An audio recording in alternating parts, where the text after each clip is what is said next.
วันนี้อากาศดีเนาะไม่ว่าบอกโดยแล้วเป็นอย่างไม้ขึ้นอันหลงมาบ้านนี่มีเรื่องพิเศษวะ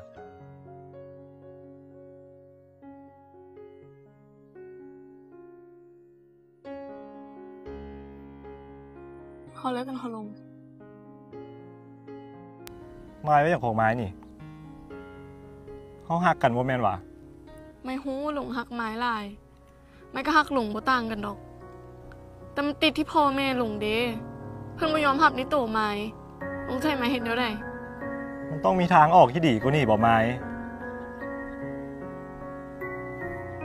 มันต้องบ่จบแบบนี้แล้วทางออกที่ดีกว่านี้เป็นอย่างลงบอกไม้ได้บ่เดี๋ยวลงจะเป็นลงก็พ่อแม่เติมมันต้องเข้าใจป่ะเขาหักกันพอเถอะหลงว่าเรื่องนี้ก็พ่อแม่หลงมันหลายฮอบแล้วเพิ่นบ่สามารถยอมรับคนทุกข์คือไม้ให้มาเป็นแฟนกับลูกชายคนเดียวของเพิ่นได้ดอกความรักอย่างเดียวมันไปกันบ่ได้ลุงไม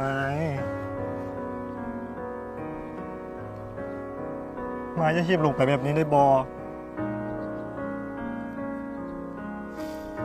ลงกลับไปเถอะหลงคนมีอนาคตที่ดีกว่านี้ไม่อยากเป็นคนที่ทำร้ายอนาคตของลุงไม่เห็นแก่ตัวนั้นบ่ได้ดีลุงขอโอกาสอีกครั้งหนึ่งไม้ยังเห็นลุงมีอนาคตที่สดใสแล้วไม่อยากจะหักระหว่างดีไประหว่างดีกับลุงตลอด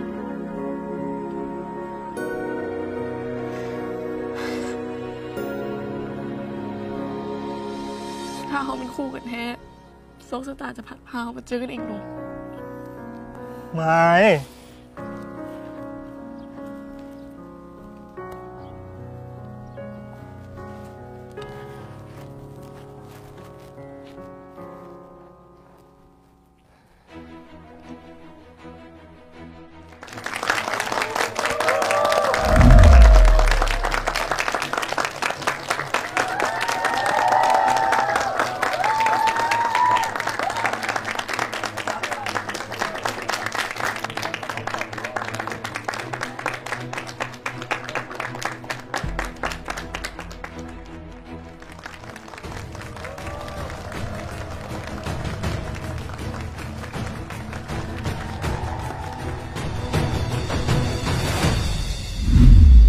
มื้อนี้ก็เป็นมื้อเปิดโตหุ้มเงาลิขิตฮักมื้อทำอีทอยากให้นักแสดง2คนแนะนำโตและบอกในว่าฮาบดเป็นหยังสบายดีวินทวินเด้อวินเอกฮาบดเป็นลมเป็นพระเอกของหุ้มเงาเรื่องนี้โดยโนราเมฆมาลาเด้อโนราก็เป็นไม้เป็นนางเอกของหุ้มเงาเรื่องนี้อยากถามความรู้สึกของทั้งสองว่ามีความรู้สึกแนวใดแน่หลังจากที่เบิ่งหุ้มเงาจบไปแล้ว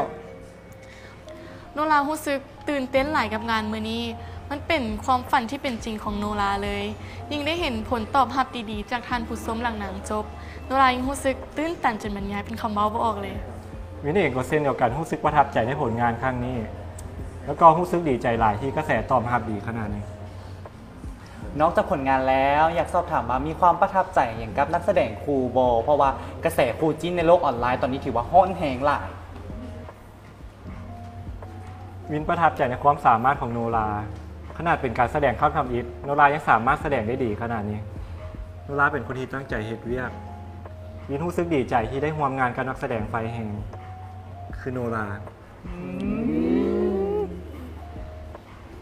ไอวินก็เว้าเกินไปที่จริงโนราต้องขอบใจไอวินหลายก่อนที่เป็นที่ปรึกษาที่ดีกับโนราระหว่างการถ่ายทำเห็นโนราเข้าใจวิธีการเฮ็ดเวียกและก็แสดงออกมาได้ดีขึ้นที่ทุกคนได้เห็นโนราต้องขอบใจไอวินเด้อเขินด้วยเนาะขนาดสัมภาษณ์อยู่เคมียังเข้ากันแบบนี้อยากถามน้องโนราว่าน้องโนรานี่มีของขวัญพิเศษอย่างให้ไอวินบอเพราะว่าเป็นที่ปรึกษาแซนดีเด้ของขวัญพิเศษว่ะ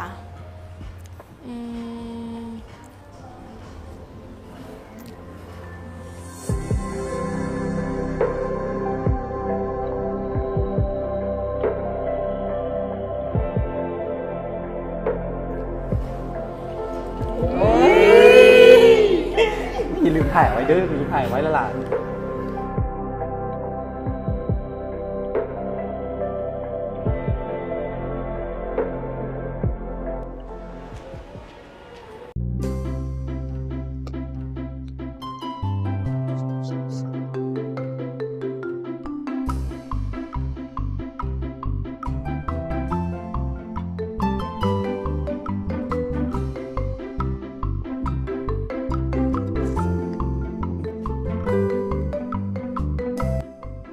จังไหนมึงครบบ่ ครบได้ ครบแล้วห้ามเลิกเด้อ มึงเอาแม่อย่างมึงนี่ เอาก็หมวมาครบเนาะ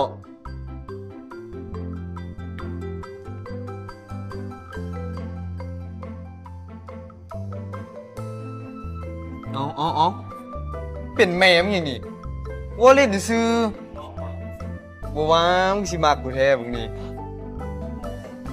มักหามหยังเบิ่งสิวอยู่หน้ามึงหั่น อ้าวแม่นอ่ะ มึงนอนเดิกเป็นบ่นี่มึงซุมคือสิล้างหน้าบ่สะอาดครับ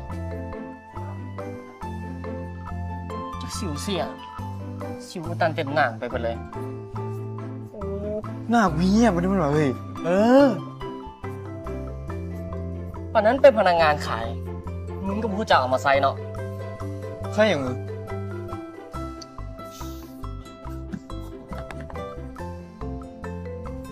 นี่เด้เมนจรทำเอกเนสทำไซต์ตัวนี้นะหน้ามันก็จะสะอาด ใสแต่กูไม่มีสิวแบบนี้ โอเคสันฉันกูจะไปใช้แต่กูยืมเงินมึงก่อนนะเงินหวยออกหรือกูใช้คืน อีกแล้วหานี่ ขอบใจมึง เดี๋ยวกูไปล้างหน้าก่อน ใส่มองแต่ว่ามันนี้งานแบบดีแหงคนขอถึงรูปหลายแหงลูกค้าต้องพอใจในผลงานของโนราที่สุด เฮ้ย นาลีเฮ้ย นาลีเอ้า นาลีมาตั้งแต่ตอนไหนนี่ก็ยังเห็นบอกเขาเนี่ย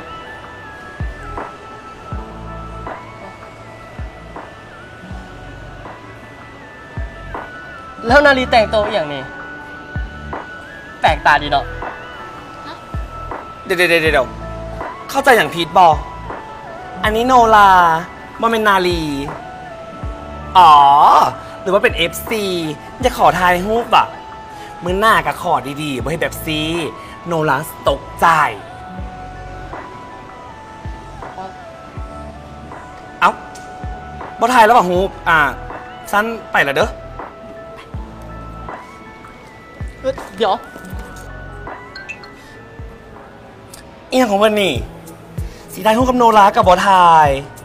อุ้ยหรือเพิ่นมากข่าวถึงแล้วเขาจะงามนะแต่เขาก็ยังโสดเด้อ เอลิซี่ไปกับ 7770220โสดหากระเปียห่วย มันหลอกไซเงินเขาเด้อ เอลิซี่เอลิซี่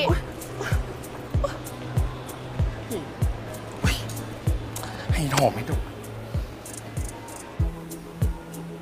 โนราว่ะ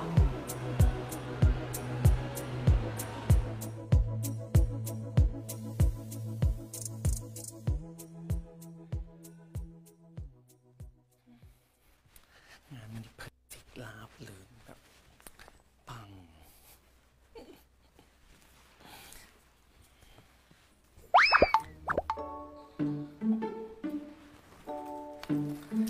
โนรามันได้ไปลุงกับผมกลับมา ผมกลับว่าลูกค้านะพอใจในผลงานของโนราและก็พอใจในการแสดงของโนราแหงเลยเด้อหน้า เอลิซี่เอาไว้ค่อยล้มกันมืออื่นเลยบอกมีโนราเมื่อยโนราให้พักผ่อนมีโนราต้องตื่นแต่8 โมงเช้าไปยืนถ่ายรูปกับแฟนคลับโนราเจ็บแก้มแบบนี้ตอนแรงแม่งนัดไปกินข้าวกับพ่ออีกนี่ ก็ได้ซะนะฉันสิไปอยู่เทิงก่อนโนราพักผ่อนซะ เดี๋ยวดิซี่ ไปจังไหน เธอหน้านะโนรารบกวนอลิซี่ช่วยกันคนแปลกหน้าออกจากโนราให้ไวกว่านี้ได้บ่ถ้าเกิดคนคนนั้นเป็นโจรหรือว่ามีอาวุธอาจจะทำให้โนราได้เลยแดโนรายาน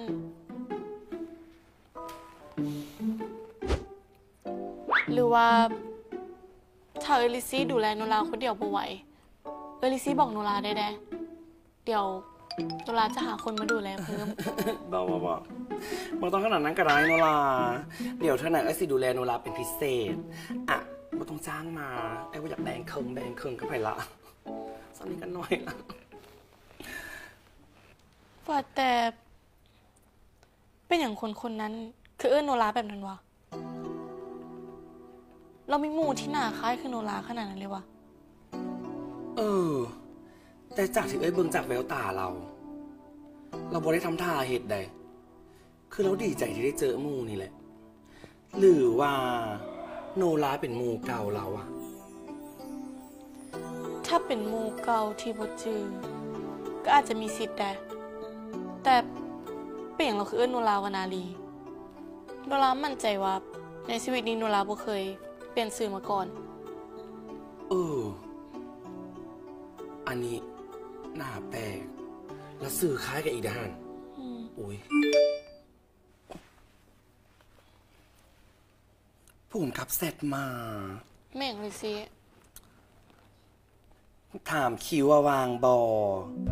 อุ้ยน่าจะเป็นลมเรื่องหนังเลยเพราะว่าได้ยินเพิ่นเกินว่าสิมีภาค2ว่าต้องแมนให้แหละ แท้เหรอเลยสิ โอ้ยบอเทได้จังไหนกระแสดีป่านนี้โนราของเอ้ยจะต้องดั่งชยานเป็นซุปตาร์ของประเทศลาวไวๆนี้แน่นอนเลิศความฝันไกลแล้วบอกไก่เลยความฝันของโนรานะวางจ้านัดมันเลยพี่ผมกราฟ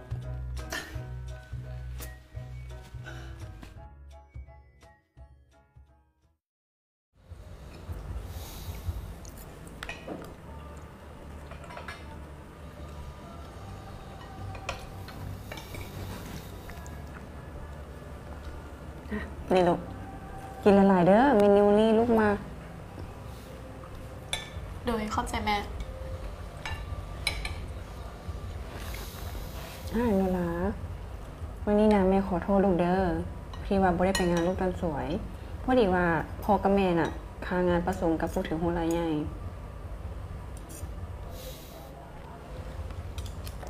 บ่เป็นอย่างดอกแม่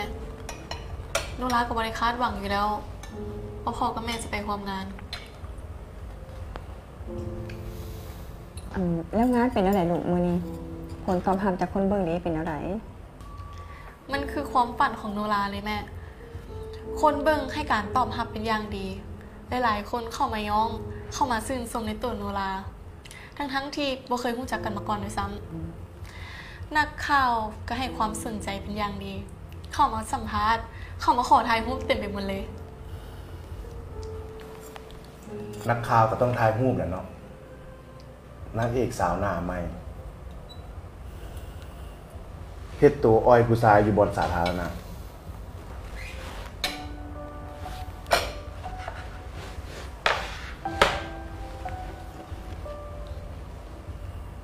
คันตัวเองบ่อายก็คือเห็นหน้าครอบครัวแน่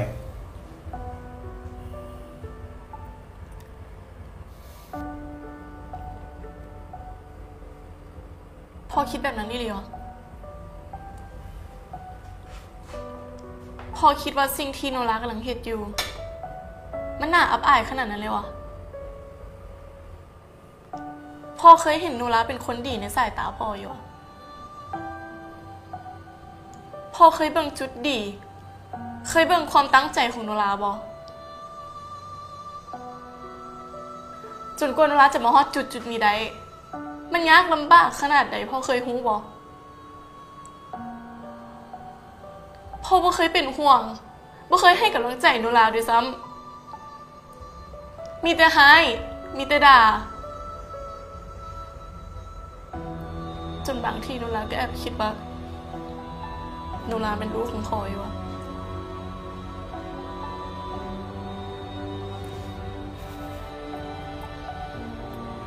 ย้อนพอเป็นแบบนี้แหละโนราจึงไม่อยากกลับบ้าน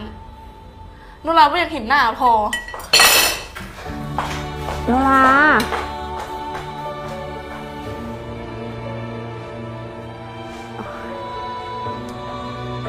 โนรา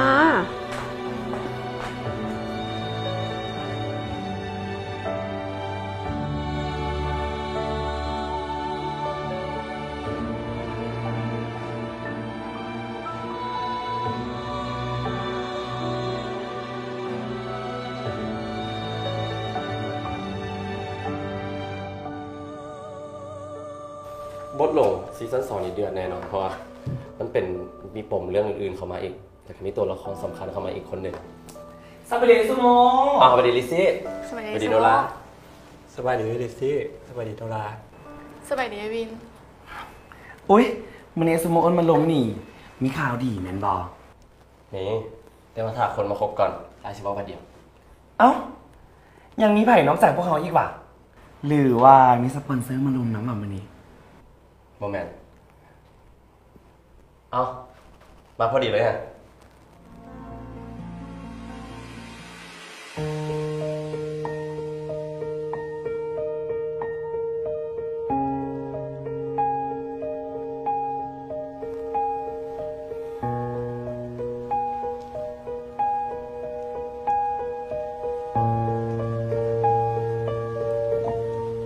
เนื่องจากว่าพวกเราได้คิดหักเขานี่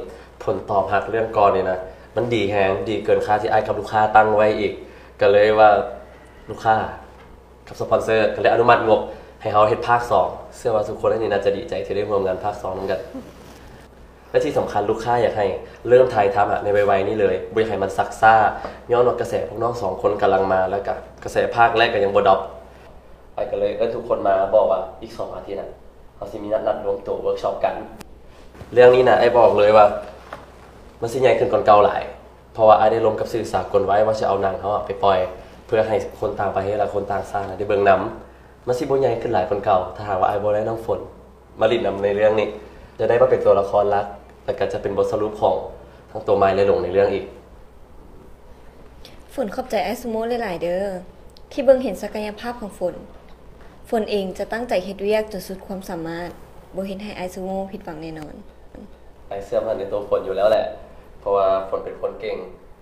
ตั้งใจจะเอาฝนมาลิดตั้งแต่ภาคทำอินแล้วจริงๆนะแต่ว่าลิซซี่ได้บอกไอ้ว่าน้องบ่เข้าเรียนในวงการบันเทิงก็เลยบ่ได้ติดต่อไป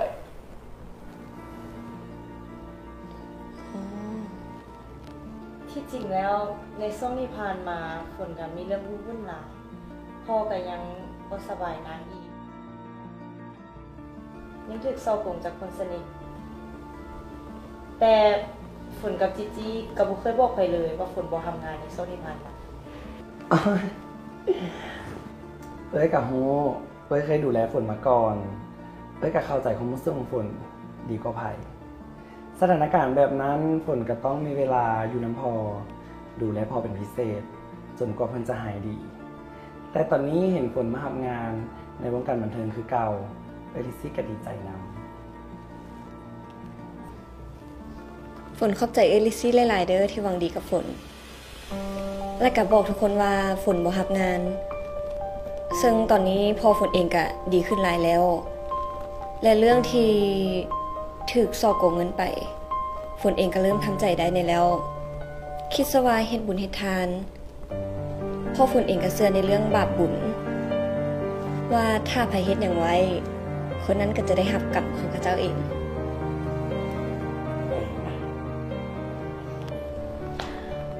พอดีเลยมาเจอกวินวันนี้ฝนหากับคอนเฟิร์มพรีเซนเตอร์ครูกวินได้หัน วินเองก็หาของเรื่องเมื่อวานนี้เมียวินหาก็มาบอกยังรวมน้ำเมย์อยู่ว่าดีใจที่ได้กลับมาทำงานกับฝนอีกแต่บ่คิดว่าสิได้มาแสดงพวกเรานำกัน กับเจ้าเอิ้นว่าโซกสตาฟ้าลิขิตที่เห็นให้กลับมาร่วมงานกันอีก วินดีใจเด้อที่ได้มาทำงานกับฝนอีกเอามาสร้างผลงานดีๆนำกันเนาะ แน่นอนเลยวิน ไปฝน คนฟ้าเอาไปใส่นี่มันสิออกแล้วไม่ไหวแล้ว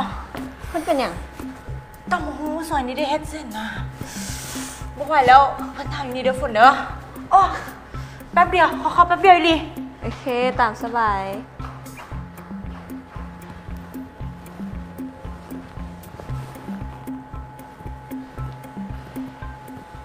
ฝน อ้าว วิน ยังประทันกลับเธอวะ ยังเถื่ออยากมาลมน้ำฝนนี่แหละ เห็นว่าเจอเรื่องบุดีมาก็เลยอยากมาถามไทย บางทีมีอย่างให้วินซวย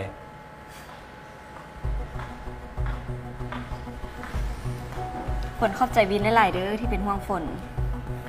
วินน่าฮักกับฝนตลอดเลยบ่ได้เจอกันบักเดินๆมาก่อนให้เศร้ากินฮอนได้ดู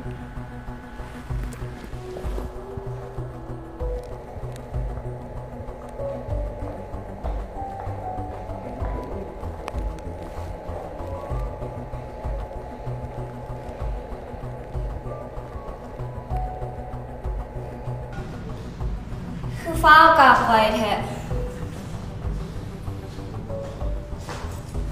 ยังบ่ได้เว้ากันจะคำซ้ำอุตส่าห์บ่ได้เจอกันโดน แล้วฝนมีอย่างสิลมกับเอ้ยล่ะกับฟ้าเว้ามาไวๆพอว่าเอ้ยบ่ได้มีเวลาจะมาฟัง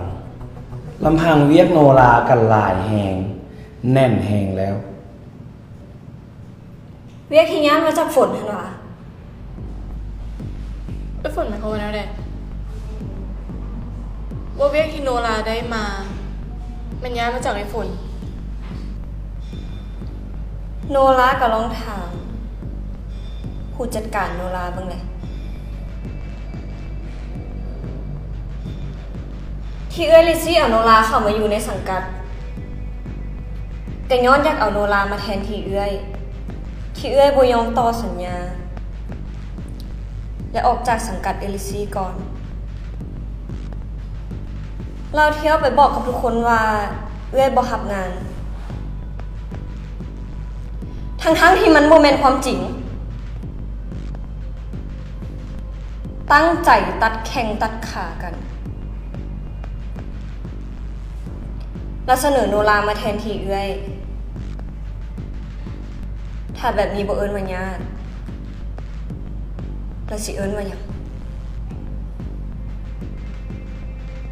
โนราอยากฮู้บ่ว่าเป็นหยังเอ้ยจึงบ่ต่อสัญญา หยุดเลยฝนหยุดแต่งเรื่องมาปั่นหัวคนอื่นได้แล้วเอ้ยบ่ได้มีเวลาจะมาฟัง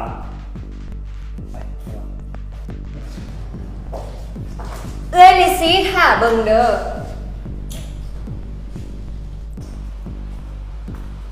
ฝนสิเอาทุกอย่างที่เป็นของฝนคืนมา ทั้งหมด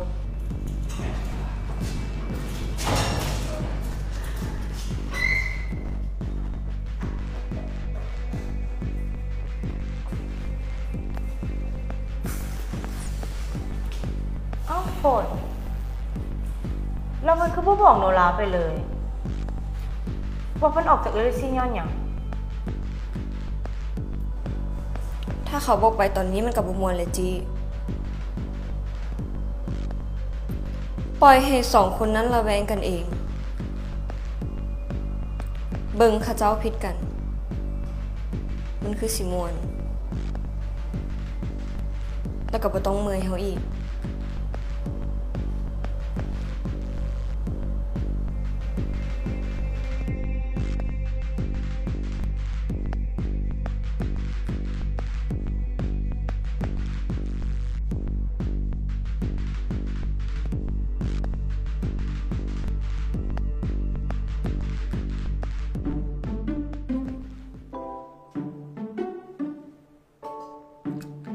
ฟิลจิบซาฟิลผู้ดีอังกฤษ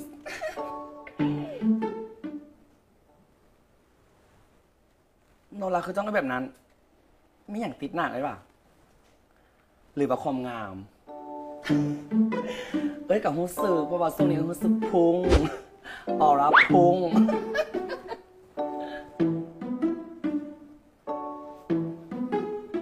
หรือว่าโนรามีอย่างวะ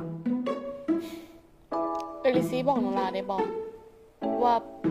เป็นอย่างเลยฝนคือออกจากสังกัดเอลิซี่ บ่มีอย่างดอกโนลาฝนก็แค่เบิดสัญญาไปแล้วออกจากสังกัดไปดูแลตัวเองพอดูแลตัวเองผัดบ่มีเวียกบ่มีงานและสิ่งมาโทษว่าเป็นของผิดเอื้อยมันกับบ่แมนโนลาบ่ต้องไปฟังอีหยังแบบนั้นดอก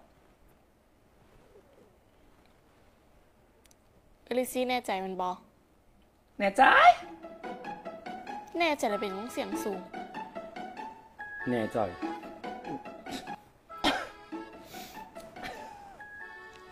ดูดี มีเสน่ห์ว่าแต่เมื่อไรโนรามีแผนไปใส่บอ บ่ไปอ่ะหนูร้ายพักผ่อน ดีเลยสันเอ้ยสิออกไปเที่ยวกับหมู่เด้อ เอลิซี่ไปโลด พักผ่อนสองพอบุญอีกแล้วว่ะบ่อยากเฮ็ดบุญนะทรงนี้โนรา 2 เพาะบุญเอียง อันนี้เงินพิเศษของเอลิซี่เอาไว้เปย์ผู้ชาย อุ๊ย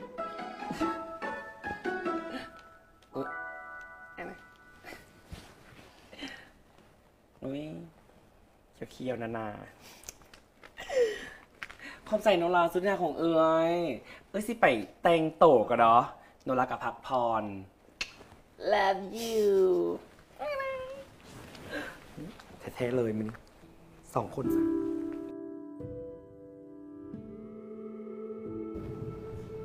เวียกที่ย้ำมาจากฝนเหรอโนราก็ลองถามผู้จัดการโนราบ้างเลยที่เอ้ยลิซี่เอาโนราเข้ามาอยู่ในสังกัดแต่ย้อนอยากเอาโนรามาแทนที่เอ้ยลิซี่ถ่าเบิ่งเด้อ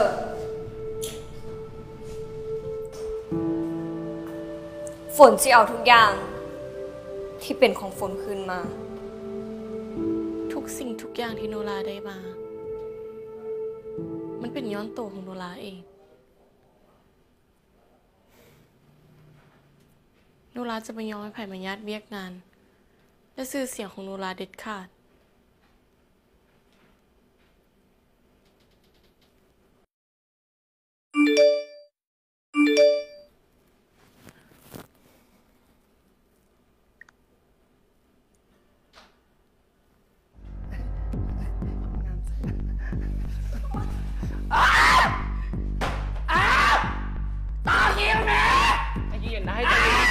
มึงเขาปืนเหนียวแหงสภาพกูมึงก็ได้นะเขาขอโทษมึงเขาปืนเหนียวแหงกูขโมยเขาขอโทษเดี๋ยวมันออกมาต่อคิวน่าจะไหนดูดิจะมาต่อคิวท่ามาได้วะบอกท่าแล้วมันสิตายวะตายสักก็ตายใจเย็นๆนะไอ้ใจเย็นๆนะมึงแม่ใจเย็นๆนะไอ้ใจเย็นๆไอ้ใจเย็นๆเอลิซี่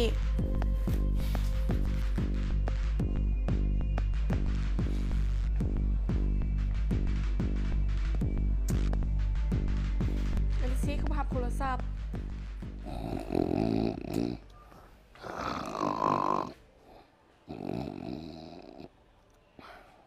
เอลิซี่เอลิซี่เอลิซี่เอลิซี่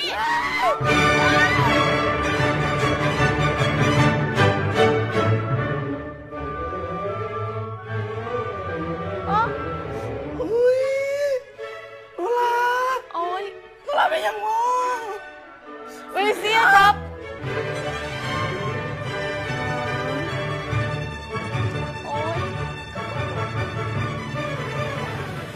คนไข้แขนหักและช่วงนี้ต้องได้ใส่เฟือกไปก่อนกำหนดการที่แขนจะกลับมาใช้งานได้ตามปกติอย่างต่ำต้องเป็น3 เดือนที่แขนโนราเป็นแบบนี้ก็ย้อนเอลิซี่ต้องหาผิดซอบเจ้าทักผิดคนอีหลีหรือว่ามีจุดประสงค์อื่นแล้วเจ้ามีหมู่ที่หน้าคือค่อยขนาดนั้นเพื่อ